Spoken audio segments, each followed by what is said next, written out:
E aí pessoal, tudo bem? De volta aqui no Café Bandeira, agora com o professor Vitor Crete. Ele que é professor de História, mestre pela UFG, dá aula em um monte de escola particular e tem o foco na história da arte, principalmente na parte musical. Vamos lá, eu sou Rafael Albuquerque e você está assistindo Papo de Professor. Solta a vinheta.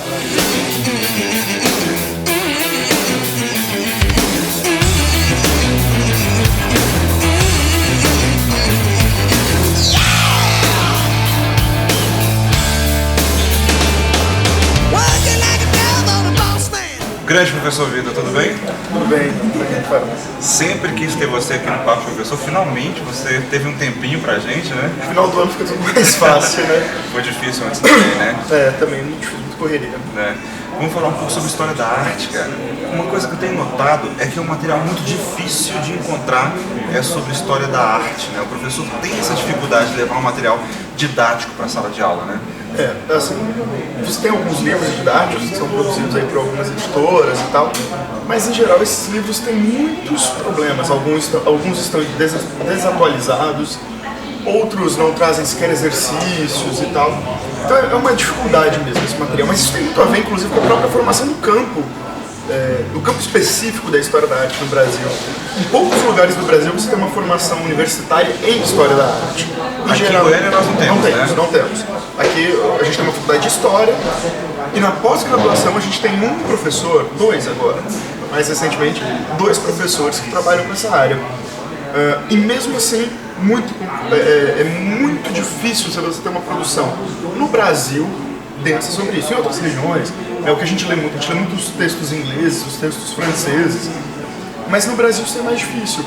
Tanto é que a gente se pauta muitas vezes até na crítica de arte como uma forma de chegar a esse conhecimento, né? E aí eu digo aqui mais até o pesquisador do que o professor, né? O pesquisador em história da arte, ele tem uma dificuldade muito grande de ter uma historiografia brasileira sobre isso. A gente acha uma historiografia densa, maravilhosa, estrangeira. Mas quando falamos de Brasil, a coisa fica um pouquinho mais complicada, né? Isso vai muito da estrutura universitária que nós temos. E essa matéria, História da Arte, ela vem cada vez mais forte, né? Principalmente agora, o Enem também vem cobrando muito isso, né? Na verdade, o Enem ele vai solidificar algo que já era mais ou menos difundido, que é o quê? Bom, no Enem, vamos pensar o Enem porque a gente consegue entender o que eu quero te dizer. Que é o seguinte, o Enem ele apresenta um conteúdo de arte, não é efetivamente história da arte. Então apresenta pelo viés da linguagem, né? Tanto é que, em tese, os conteúdos de história da arte estão na prova de linguagens e códigos, né? E aí seria você se referindo exatamente ao quê? Ao poder comunicativo, dessa comunicação intersubjetiva que é a arte, né? Chamar a atenção justamente para isso, para essa capacidade da arte de mobilizar informações, de estabelecer contatos, estabelecer relações. No entanto, mesmo antes disso tudo, nos antigos vestibulares, em alguns, né, dos melhores pelo menos, você já tinha a presença da arte dentro do conteúdo de história. E aí você tem uma outra concepção de arte, uma espécie de relação entre arte e história. Em que sentido que eu chamo a atenção para isso? De que as obras de arte, elas foram constituídas historicamente. Elas são reflexos de todo um modo de pensar, um modo de agir e um modo de intervir do homem no mundo. E essa questão de arte, história da arte, a literatura assim entra também, né? Sem dúvida. Isso não só a literatura. A literatura, porque assim, o fenômeno humano, e a arte é um dos principais fenômenos humanos que nós temos, mas o fenômeno humano, acima de qualquer coisa, ele é um fenômeno que não pode ser disciplinarizado, né? O homem não pode ser tratado por uma perspectiva única. Nesse sentido, se a gente vai pensar a arte, o objetivo é pensar a arte sempre de forma multi e interdisciplinar. E aí o professor de História da Arte ele tem que estar muito ciente disso que está acontecendo. De que modo? De que ele vai ter que mesclar em outras áreas. As duas principais, isso é uma perspectiva talvez até pessoal, né? Porque são duas coisas que eu gosto muito também. Ótimo. Se você quer dar uma boa aula de História da Arte, além dos conhecimentos de história, do conhecimento específico da área de estética e tal, você tem que ter uma capacidade de leitura profunda em filosofia. A filosofia é fundamental nesse contexto, porque afinal o que é arte? É materialização de ideias. E essas ideias são muitas vezes filosóficas, de um lado, né? Então a filosofia nos auxilia a entender o que motiva, qual é o pensamento de uma época, qual é o ethos de um povo que produz aquela obra de arte. Para o outro, a literatura, que também é uma forma de arte, né? E o que é interessante, a literatura já é um campo muito mais solidificado. Já existem métodos, ou esquemas, ou o que quer que seja, para o ensino de literatura e história da arte. Por mais que seja uma área antiga, né, uma área da história mesmo, uma área antiga, ela nas escolas é relativamente nova ou sempre foi tratada com pouca importância. E o fato dela ser tratada com pouca importância e ser relativamente nova, a gente tem dificuldade, né, de métodos, de técnicas, de material, que foi inclusive a primeira coisa que chamou a atenção. Inclusive também a grade curricular. A grade curricular. Enquanto todas as outras ciências já estão mais ou menos definidas e o que vai ser trabalhado em cada ano, a história da arte fica ainda meio vagando nesse universo, né? E aí o que acontece? Essa aproximação com a literatura nos é muito interessante, porque querendo ou não, muitas vezes a gente trabalha os mesmos pontos, né? Por exemplo, uma professora de literatura, ela vai ter que dar uma boa aula de... Um professor de literatura vai ter que dar uma boa aula de semana de 22. Mas eu, como professor de arte, eu também tenho que dar essa aula. E os alunos vão ver, estão falando quase a mesma coisa o tempo inteiro. Mas é porque, de fato, assim, é uma coisa muito grudada na outra, né? E aí, inclusive, a gente pode pensar, a partir disso, até uma ampliação, né, do conceito de arte. Arte não somente enquanto arte pictórica, né, imagem, ou quadro, ou filme, ou escultura. A arte, ela está em outros elementos, né? Você tem a arte popular, você tem a música, você tem o cinema, o teatro, a dança. Uma coisa que é um fenômeno muito novo, muito típico do século, bem típico do século XX, da segunda metade do século XX, as performances. E tudo isso tem que ser levado para dentro da sala de aula, né? Isso tudo tem que ser levado para a sala de aula para ajudar o menino, o jovem ali que está se formando, a entender o mundo. E eu acho assim, isso. Então, de novo, uma postura bastante pessoal. Eu acho que a arte é, sem dúvida nenhuma, uma das melhores e mais poderosas formas de entendermos o que é o homem, o que é o ser humano. Então, isso o Enem trouxe de muito legal. Ao trazer para dentro do conteúdo, como obrigatoriedade, o estudo de história da arte, ele permite uma formação mais intelectual desse aluno, né? Uma formação mais humanística, né? E esse aluno, então, ele tem a capacidade de refletir melhor sobre o mundo, sobre a existência, sobre as coisas. E isso, talvez esse não é o objetivo da história da arte na estudante, mas quem sabe até produzir novos artistas, né? É verdade. Isso é fundamental. E a grade curricular, como que foi feito, ainda está sendo discutido? É diferente aqui em Goiânia, em outros estados, ainda tem essa... Então, arte... Tipo, o que a gente estuda na história da arte? Então, é o seguinte, você tem uma certa liberdade, né, para você, pelos próprios documentos governamentais, para ter história da arte como uma disciplina autônoma ou como ela é relacionada às outras. Então, a maioria das escolas públicas estaduais em Goiás, sua grande maioria, você tem aula de música e tal, mas algumas nem sequer têm professores especializados. Por quê? O que você tem efetivamente é como se fosse assim, dentro da aula de português, o professor vai dar literatura e vai tangenciar a arte. Na aula de história é a mesma coisa. Então, em muitos lugares, em muitos espaços, ainda não é uma disciplina autônoma, o que é um horror, né? O que tem acontecido? E aí eu posso falar com maior propriedade das escolas particulares, porque são as que eu trabalho. Elas vêm sendo incorporadas na grade. A história da arte vem sendo cada vez mais colocada. Algumas escolas já tinham há muito tempo, sobretudo as escolas mais tradicionais, né? Mas agora as demais, por causa dessa necessidade do Enem, né, vem também encaixando, vem pedindo essas disciplinas. E geralmente o que você faz? Uma história linear da arte. É isso que a escola espera do professor de história da arte. Não digo que isso seja o melhor ou o pior, mas seria uma história linear da história da arte. Em que sentido? Das primeiras manifestações, né, da arte rupestre até a arte pós-moderna ou contemporânea. E aí você vai fazendo esse percurso do primeiro ao segundo ano, em geral, tá? No primeiro e segundo ano você dá quase todo o conteúdo. No terceiro ano você revisa os mais importantes e amplia os conteúdos como aulas sobre música, sobre cinema, sobre fotografia e outras linguagens artísticas. O que é complicado aí é que você vê que você tem um conceito de arte muito engessado. Né? Primeiro, por determinar isso do ponto de vista histórico somente, uma linha reta, uma seta, né? Você acaba não percebendo a dinâmica da própria história. Eu ia perguntar isso para você agora, se a gente estuda a história da arte cronologicamente, o primeiro ano é mais o ensino médio, na verdade, né? Ou o ensino fundamental 2 já começa... Ensino fundamental 2 você tem, mas muito vinculado a uma relação não só à história da arte, mas também da produção de arte. E aí quem dá essa matéria não somos nós, historiadores. Né? E aí geralmente quem dá essa matéria é o próprio licenciado em artes, né? No fundamental 2. Mas o ensino médio é cronológico. É cronológico, né? Primeiro ano estuda de tal época, depois de segundo, depois de terceiro. Exatamente, em geral é isso. Mas isso não é uma norma, é um costume, é uma tendência, vamos dizer assim, né? E essa tendência, ela pode ser repensada, né? E aí tem algumas escolas que permitem que o professor tenha uma certa autonomia de trabalho para que ele possa produzir seus planos de aula e suas aulas de modo que ele tenha a liberdade para agir da maneira que ele achar mais competente. E eu, particularmente, acho muito interessante quando você consegue, com o seu aluno, estabelecer as relações não somente cronológicas, né? Mas sim fazer o aluno entender os contextos, os pensamentos e como cada um deles é fundamental para a formação daquele projeto de arte. Então, não necessariamente eu tenho que seguir uma linha cronológica, né? Sei lá, arte grega, romana, né? E medieval e tal, por aí vai. Não, eu acho que isso não é necessário.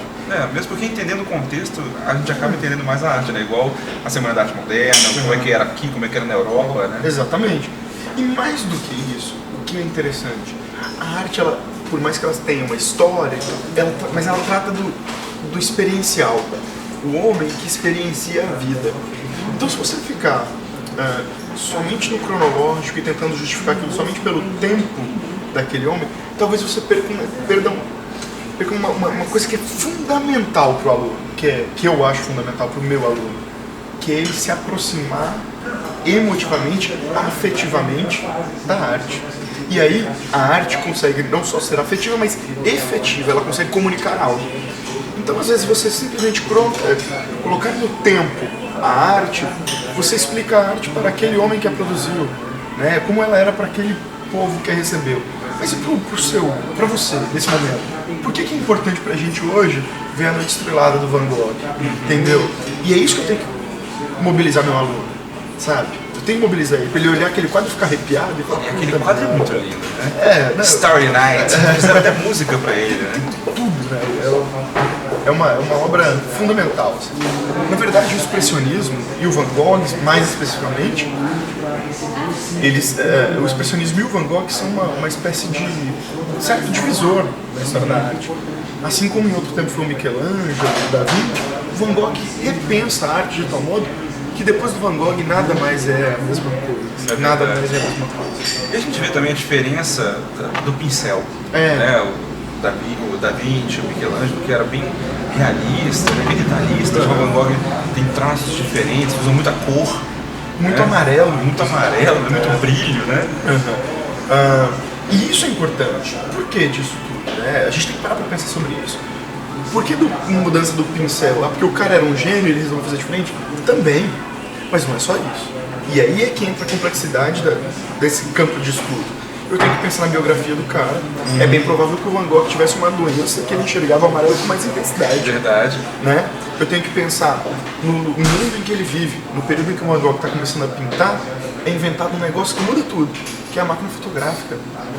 Nossa. Não dá mais pra ser realista. Não precisa mais ser realista. E perdeu a graça. Perdeu a graça, agora é de inventar coisas novas. Acho que o Picasso pensava assim, a gente via as obras dele antes do cubismo. E na verdade é muito interessante porque a gente começa a pensar, e eu acho que essa discussão é interessantíssima. Se é possível, quem faz ela é o Antônio Cícero, o crítico de arte, eu falei que os críticos são fundamentais, e ele é um dos melhores. O Antônio Cícero faz uma discussão extremamente inteligente. E ele faz o seguinte, olha, é possível ter evolução na arte? E todo mundo fala, a primeira resposta é não. Ele fala, diferente disso, sim. E nós temos dois tipos de evoluções na arte. uma evolução técnica, onde o cara fica cada vez melhor, ele consegue reproduzir de forma mais realista a realidade, ele tem melhores formas de reproduzir o real, né? A conquista do real, que vem desde o Renascimento e vai acabar com o romantismo, né? E aí depois você tem um novo tipo de evolução. Que tipo de evolução é essa? Que é o que ele chama de elucidação conceitual. Que seria o quê? A gente conseguir perceber que o artista, ele não precisa pintar o realismo, ele não precisa melhorar a forma de pintar para ele pintar bem. Se a gente for pensar bem, pegar, sei lá, uma obra qualquer, os Três Músicos, é um desenho quadrado, cheio de reta. Eu conseguiria fazer isso. Você conseguiria fazer isso. Mas criar isso. Mas pensar nisso, a gente não conseguiu. A gente vê isso até a questão. Eu estava conversando com um músico e ele reproduziu uma música do Steve Vai, que é um grande guitarrista, né? E ficou muito boa, então, sei lá. Ele falou, não, mas essa música nem é tão difícil. Aí eu falei, não é tão difícil de reproduzir, mas você criar aquele conjunto de notas e tentar tirar a emoção da pessoa que vai ouvir, né? Isso é outra coisa. Exatamente. O objetivo da arte é esse, né? É esse. Tirar a emoção da... É te mobilizar. Recentemente, agora, eu trabalhei numa sala, eu queria fazer uma aula diferente. Eu vou dar uma aula de literatura para vocês. E eu levei um conto do Machado de Assis para a gente discutir. Vamos trabalhar isso aqui do ponto de vista histórico, não literário, efetivamente. E aí eu fui lendo o Machado de Assis com os meninos e fui escrevendo. Eu falei, vocês estão sentindo isso. E agora é isso. E o Machado de Assis é um gênio, li aquele conto do pai contra a mãe, né? E aí eu falei, olha, vocês estão vendo o que está acontecendo? Vocês estão confusos em sentimentos. A arte, ela veio para te confundir, para mobilizar seus sentimentos. Os seus sentimentos estão à flor da pele. Isso é arte. É aquilo que consegue te arrepiar. E de falar isso vai se arrepiando. Eu falei tirar a emoção, mas na verdade eu queria falar expor a emoção. Expor, né? É isso. A arte nos fragiliza de certa forma, né? Ela nos deixa expostos àquilo que a gente sente, àquilo que a gente pensa. Inclusive, isso, olha que pretensão minha. Nisso, inclusive, eu discordo do Aristóteles, né? Porque o Aristóteles é pretencioso. Porque o Aristóteles vai dizer que a arte, ela tem a função pedagógica de nos preparar para a vida. Então você vê algo no teatro, isso falando especificamente do teatro, tá? Ele diz, você está vendo teatro e aquilo, se eu passar por uma situação daquela, eu vou agir daquele jeito, eu vou agir diferente porque eu não quero passar pelas mesmas coisas que ele. A arte não pode ter isso, porque a vida é impensável, as situações são impensáveis. A arte não é isso. A arte é o quê? É te fragilizar, te expor, né, para o mundo e o mundo para você, e você é abalado por esse mundo, você cheio de mundo dentro de si. Você consegue entender melhor a sua existência na vida e talvez, aí sim, pensar melhor no que fazer e como agir. Mas sobretudo acho que a gente se encher de mundo, se encher de realidade. Inclusive tem um outro artista brasileiro, eu não me lembro quem é, eu acho que é Mário Quintana, que dizia que a arte existe porque só a vida não basta. Eu acho linda essa maravilhoso, né? Essa frase. Agora também, uma outra situação é isso. Eu não me lembro também de quem. Mas que a arte é a melhor forma de lutarmos contra a morte. Ou seja, só existe morte se não tem arte. Picasso nunca morreu, né? Os egípcios faziam isso há 4 milhões de anos, né? Há 4 mil anos. O corpo vai, a arte fica, né? O que ele produziu fica. Fica, e a gente se eterniza, né? Os gregos tinham uma concepção interessante de eternidade, que você se eternizava através de duas coisas, em geral, política e guerra. Né? Isso você encontra claramente quando você vai ver a figura do Aquiles, né? Aquiles, na Ilíada, ele fica em dúvida se ele vai pra guerra ou não vai. E aí a mãe dele tem uma profecia que fala, se você for pra guerra, você vai morrer na guerra. E vai ficar eterno. Se você ficar aqui, você vai viver até a velhice, mas ninguém vai saber que você existiu. Ele vai pra guerra, né? Então eles já se eternizavam por aí. Mas os gregos, já depois, né, no período clássico, na polis e tal, eles vão tornando-se eternos pela política e pela arte, né? Pela filosofia e tudo mais. Então é isso, assim, o que nos eterniza, o que nos permite que a nossa existência se dê ao longo do tempo, entre outras coisas, é a arte. E dentre essas coisas todas, A arte é aquela que talvez seja mais compreensível em qualquer espaço-tempo. A política, um político antigo, sei lá, Luís XVI, Luís XIV, melhor ainda, que era um bom político, se conhecia de política. Hoje a gente consegue entendê-lo apenas com o olhar de historiador. Mas quando você pega os pintores ali barrocos, do mesmo período, não é como historiador que você entende, é uma experiência viva. Não é uma experiência de gabinete, de mediação intelectual, é uma experiência viva. É isso que a arte é pulsação. Então, assim, como que deve ser uma sala de aula de história da arte, principalmente agora com essa chegada das novas mídias que as escolas já estão aderindo, né? Isso é fantástico, né? A entrada das novas mídias mudou tudo. Primeiro, porque você tem um negócio fundamental que chama-se data show. Ele é maravilhoso para quem dá aula de história da arte, porque a gente pode mostrar a obra e a obra está ali, está viva, está na frente dele. Eu não estou descrevendo uma obra de cabeça, ele não está com um livro, e se ele esquecer o livro ele se ferrou, ele não tem como ver aqui. Está ali na cara dele. Então as novas mídias já ajudam nisso. Além disso tem a internet, né? Muitas escolas já têm colocado a internet dentro da sala de aula, e aí o professor pode, a toda hora, pesquisar uma outra imagem, estabelecer relações, né? E se a aula é viva, ele vai precisar fazer isso. E como é que você teria uma aula viva? O que eu chamo disso? É uma aula onde ela não é protagonizada apenas pelo professor. E essa na minha opinião, é a grande característica de uma boa aula de história da arte. Eu levo informações, eu levo reflexões, eu levo eu tenho um plano para seguir, mas esse plano ele tem que estar toda hora sob o fio da navalha.